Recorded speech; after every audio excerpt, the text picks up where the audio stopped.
শুভ সকাল বন্ধুরা, তোমরা সবাই কেমন আছো? আশা করছি সবাই খুব ভালো আছো। আমরাও খুব ভালো আছি। আমি যখন সকালবেলায় ঘুম থেকে উঠে জানলাটা খুলি না, আমার মনটা কেমন খুশি খুশি হয়ে যায়। ওই ঘরে থাকতে সেটা হতো না, কারণ কি বলো তো, ওই ঘরটা কেমন একটু বন্ধ বন্ধ ছিল, আর ওই ঘরের জানলাটা আমি নিজে হাতে করে খুলতেও পারতাম না। কুলারের পেছনে ছিল, সব সময় ভেতরে ঢুকতে পারতাম না। খাটের পেছনে জায়গাটাও অত বেশি ছিল না, আমার ভালোই লাগতো না। তোমাদের দাদাই ওই জানলাটা খুলতো। আর বাইরের ওয়েদারটা দেখলা, সকালবেলায় কিন্তু একটু বৃষ্টি হয়ে গেছে, মেঘলা মেঘলা ওয়েদার, আর প্রচণ্ড পরিমাণে গরম পড়েছে। আর এই বাড়িটা শহরের মধ্যে হলেও আশপাশটা বেশ ফাঁকা, আর অনেক গাছগাছালিও আছে, খুব ভালো লাগে। দেখো এই ঘরের সেট আপটা কত সুন্দর। কুলারের পেছনে অনেকটা জায়গা, মানে কুলারের সামনে, পেছনে বলছি, সরি।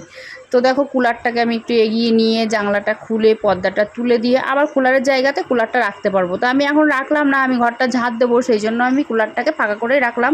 ঝাড় দিয়ে একবারে জায়গায় রেখে দেবো। আর এখনকার কুলারগুলো তো খুবই ভালো, চাকা লাগানো আছে, কোনো অসুবিধা হয় না। আর ওই ঘরে তো নড়ানোরই জায়গা ছিল না, তাহলে জানলাটা আমি কী করে খুলবো, সেই জন্য আমি আর খুলতাম না। আর কুলারের ঢাকনাটা খুললাম এই জন্য, জল দিই না কেমন একটা গন্ধ বেরোচ্ছে, তো দেখলাম খুলে অনেক নোংরা জমেছে। দেখি তোমাদের দাদা আজকে বিকালে জলটা পাল্টে দেয় নাকি রাতের বেলা। ও তো বিকালে টাইম পায় না, কাজ থেকেই আসে সন্ধ্যাবেলায়। ও করলে রাতে 9টা-10টার দিকে করবে। দেখো জলটা কি নোংরা, প্রচণ্ড নোংরা হয়ে গেছে জলটায়। এবার আমি বিছানাটা গুছিয়ে নেব, সব জানলাগুলো খুলে দিলাম। ঘরে কিন্তু প্রচুর আলো, লাইট জ্বালানোর কোনো দরকার পড়ে না সারাদিন। আমাদের কিন্তু লাইটের খরচাটাও বেঁচে গেছে। আর ওই ঘরের মধ্যে খেতে বসলেও লাইট জ্বালাতে হতো, বসলেও লাইট জ্বালাতে হতো, যা করতে যেতাম তাতেই লাইট জ্বালাতে হতো। এই ঘরটা কিন্তু খুব সুন্দর আলো ঢোকে চারিদিক দিয়ে, 3টে বড় বড় জানলা। আর এই সামনের জানলাটা তো আমি অর্ধেক বন্ধই করে রেখেছি, কারণ কি জামাকাপড় ছাড়তে গেলে 3টে জানলা না আটকানো না খুব সমস্যা হয়। তার জন্য 2টো জানলার পর্দা ফেলে দিই, আর ওইটা হাফ করে পর্দা টানিয়ে দিয়েছি, ওটা আমার সুবিধার জন্য। এবার আমি ঘরটা ঝাড় দিয়ে নেবো, তারপরে করব চা। তোমাদের দাদা কিন্তু বাড়ি চলে গেছে সকাল সকাল, কারণ কি আমার মেয়ে আসবে ব্যাংকে, ওকে দেবে স্কুটিটা, ওই স্কুটিটা নিয়ে চলে আসবে। আর তোমাদের দাদা গাড়ি নিয়ে চলে আসবে কাজে, কারণ ওর টোটো গাড়িটা থাকে বাড়িতে। ওই দেখো তোমাদের দাদা কিন্তু ঘর ঝাড়তে দিতে চলে এসছে। ও বলছে কই চা, কই চা তো এখনও হয়নি। আমি বললাম মুখটা ধুয়ে আসো, তারপরে তো চা খাবে। আর ও মুখ না ধুয়ে বাড়িতে চলে গেছিলো, তাড়াতাড়ি যাওয়ার ছিল তো। আমার মেয়ে রেডি হয়ে বসেছিল, মেয়েকে স্কুটি দিয়ে আসবে, ওই স্কুটি নিয়ে ব্যাংকে চলে যাবে। আর তোমাদের দাদা বাড়িতে চলে আসবে, টোটো নিয়ে চলে এসছে, কাজে যাবে। চা খেয়ে চা বসিয়ে দিয়েছি আমি, লিকার চা, দুজনের জন্য 2টো ছোটো ছোটো কাপ নিয়েছি, কারণ কি গরম তো, ছোটো কাপে চা খেতে বেশ ভালো লাগে। গুড মর্নিং বন্ধুরা। ফ্যানের আর কুলারের আওয়াজে তোমরা কিছু শুনতে পাচ্ছ না আমি জানি, আমাকে পরে আবার ভয়েস দিতে হবে। তো এই যে মুড়ি দিয়ে, মানে শুকনো মুড়ি আর চা খাচ্ছি, লিকার চা। যাই হোক, চা খেয়ে নিই, আবার তোমাদের সঙ্গে পরে কথা হবে, দেখা হবে।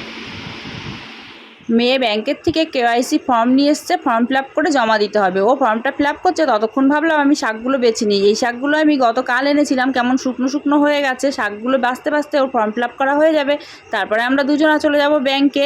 এই দেখো ব্যাংকে চলে এসেছি, ওর কাজ করছে, আমি বাইরে বসে আছি। এখন বেজে গেছে বেলায় 1টা। ব্যাংকের থেকে আসলাম, দোকানেও গেছিলাম, লবণ আর জিরে ছিল না, নিয়ে আসলাম।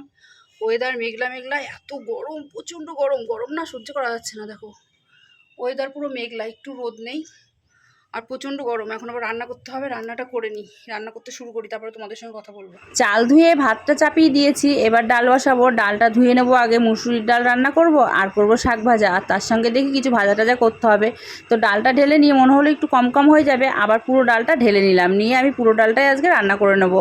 আর দেখো পাশের গ্যাসে ভাত আর জল কিন্তু গরম করতে বসিয়ে দিয়েছি, আর ডালটা এখন ভালো করে ধুয়ে নেবো। আর এদিকে গামলাটা ধরে টানাটানি করছি, বালতিটা ধরে টানাটানি করছি, কেন বলো তো, এত গরম লাগছে, টেবিল ফ্যান চালিয়েছি তো, গ্যাসে হাওয়া লাগছে, তার জন্য ভাবলাম গামলা আর বালতি দিয়ে ঘিরা দিয়ে দিই, তাহলে আর গ্যাসে হাওয়া লাগবে না। এটা আমার নিজস্ব বুদ্ধি, কেমন বলো টিপসটা? তোমরাও কিন্তু ট্রাই করতে পারো, নিচে বসে রান্না করলে। ওপরে দাঁড়িয়ে রান্না করলে অসুবিধা হয় না, কারণ নিচে ফ্যান চলে তো, গ্যাসে আর হাওয়া লাগে না। নিচে বসে রান্না করলে যত সমস্যা।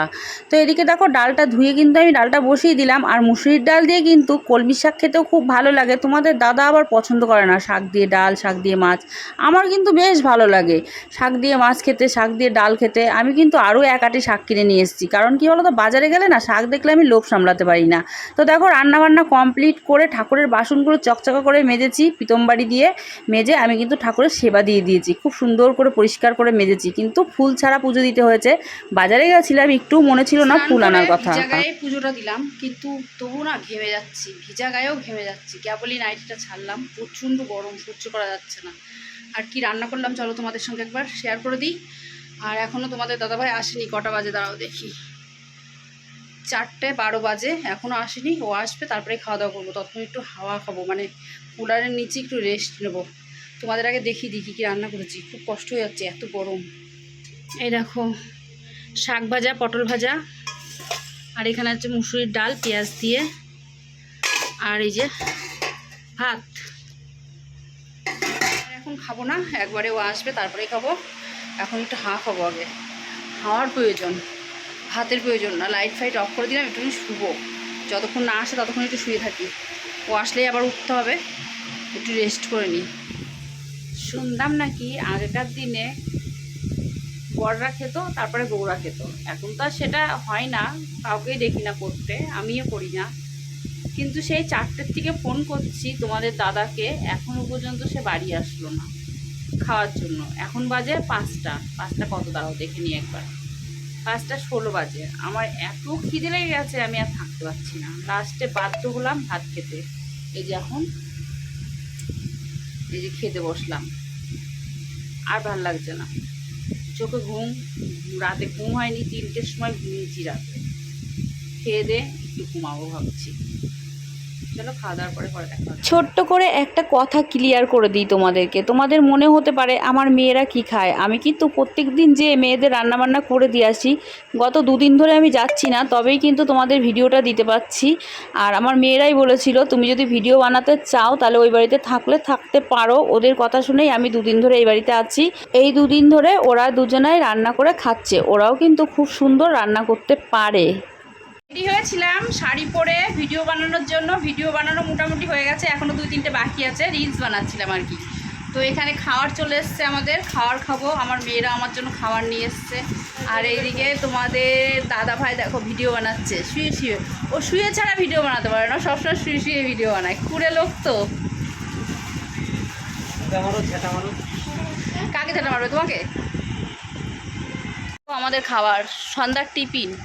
আর এখানে হচ্ছে মোমো, ভাপা পিঠে না এগুলো, এগুলো ধোসা না ইডলি, আর ওইটা ধোসা। বাবা কত এনেছিস।